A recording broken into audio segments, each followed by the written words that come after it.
Welcome friends. In this video, we'll study about 26th Constitutional Amendment Act 1971. Indian constitution का 26th amendment 28 दिसंबर 1971 को introduce किया गया। इसका main purpose था Privi purse की प्रैक्टिस को खत्म करना, जिससे पॉलिटिकल सिस्टम को और डेमोक्रेटिक बनाया जा सके। इस अमेंडमेंट के थ्रू आर्टिकल 291 और आर्टिकल 362 को कॉन्स्टिट्यूशन से हटा दिया गया, क्योंकि ये आर्टिकल्स इक्वालिटी और सोशल जस्टिस के अगेंस्ट थे। साथ ही आर्टिकल 366 को अमेंड किया गया और एक नया आर्टिकल 363 क्लॉज ए को इंसर्ट किया गया। प्रीवी पर्स का कॉन्सेप्ट इंडिया के इंडिपेंडेंस के टाइम से इंट्रोड्यूस किया गया था। 1947 में जब इंडिया इंडिपेंडेंट हुआ, तब पूरे इंडियन सबकॉन्टिनेंट का एक बड़ा हिस्सा प्रिंसली किंगडम्स के अंडर था।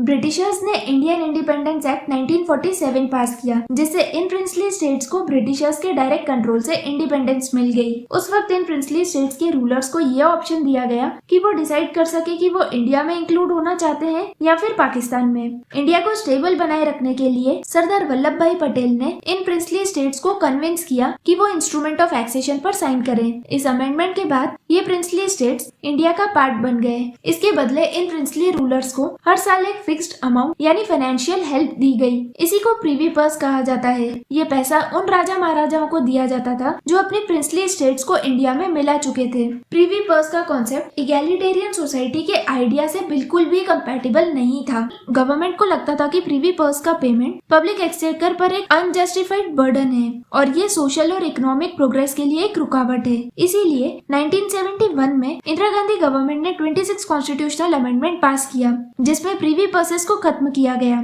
इस अमेंडमेंट से आर्टिकल 291 और आर्टिकल 362 को कॉन्स्टिट्यूशन से हटा दिया गया। आर्टिकल 291 के अकॉर्डिंग प्रिंसली स्टेट्स के रूलर्स को इंडियन गवर्नमेंट से एक प्रीवी पर्स पेमेंट मिलता था, जो इंटीग्रेशन से पहले के एग्रीमेंट का पार्ट था। वहीं आर्टिकल 362 इंडियन स्टेट्स के रूलर्स के राइट्स और प्रिविलेजेस से रिलेटेड था। ये आर्टिकल रूलर्स को कुछ इम्यूनिटीज देता था, जिसमें टैक्सेशन से एग्जम्पशन और उनके राइट्स और प्रिविलेजेस को इंटरफेयर करने वाले लॉज से इम्यूनिटी शामिल थी। वहीं इस अमेंडमेंट के थ्रू आर्टिकल 363 के क्लॉज ए को इंट्रोड्यूस किया गया, जिसमें ये डिक्लेयर किया गया कि प्रीवी पर्सेस और टाइटल्स अब सोशली और लीगली एक्सेप्टेबल नहीं है और इन्हें खत्म करना जरूरी है एक हेल्दी और इक्वल सोसाइटी बनाने के लिए। So to conclude, 26th amendment act 1971 India को डेमोक्रेटिक और इगैलिटेरियन सोसाइटी बनाने की तरफ एक इम्पोर्टेंट स्टेप था। इसने रूलर्स के स्पेशल राइट्स और प्रिविलेजेस को खत्म करके सबको इक्वल स्टेटस दिया और ये इंश्योर किया कि देश की यूनिटी और फाइनेंशियल स्टेबिलिटी मेंटेन रहे।